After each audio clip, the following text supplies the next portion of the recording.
So today we're going to talk about the differences in ribs. We love ribs in the Caribbean. Every Sunday afternoon you'll see families barbecuing, having a wonderful time with their version of a rib. But there are actually two main types of ribs, and that's what we're going to show you. One of the favorite ones is the back ribs. They're smaller, but they're really juicy and the flavor is just absolutely unique.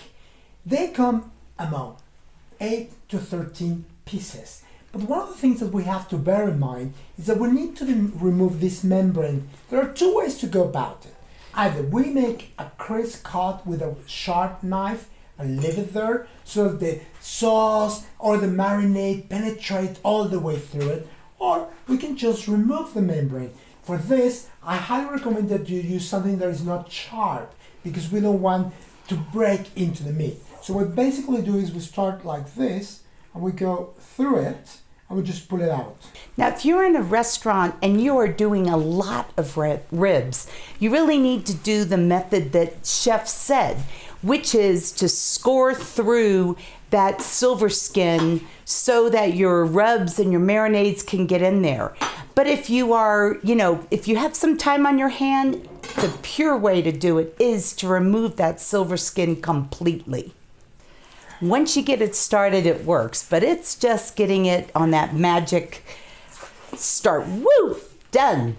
This I highly recommend if you're making loads of pieces, as we mentioned. Just make a crisp cut and it will work perfectly well.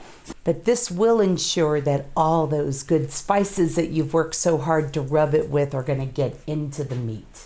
So the next rib category is the whole spare rib, which actually comes from the belly section of the animal.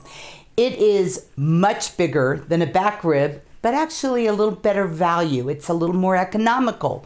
But there's some other options out of this cut that Chef's going to show you. Well, yes, we can have the whole piece, which is great if you cook it whole. Again, I recommend that you make a crisp cut here so we can let all the juices or the marinade or the sauce that we're making it with will go all the way through. But we can make an interesting cut along this side, and that will transform it into what we call a St. Louis rib. This would leave us just all the bones with the meat here and this extra brisket bone right here that you can also use and sell and cut it into small pieces, and it goes great with a good marinade, a great barbecue sauce, and a pint of beer. That will just be perfect, and it's very cost effective, as well as these other pieces that could also sell along in small pieces. The St. Louis rib has become so popular because they're very uniform. So if Herman and I are eating together, I always get the little teeny piece at the end and he gets the big piece. With a St. Louis rib, every single rib is the same size, and it also fits in your sheet pans exactly the same. You're not having to rearrange them because of the shape. They fit perfectly.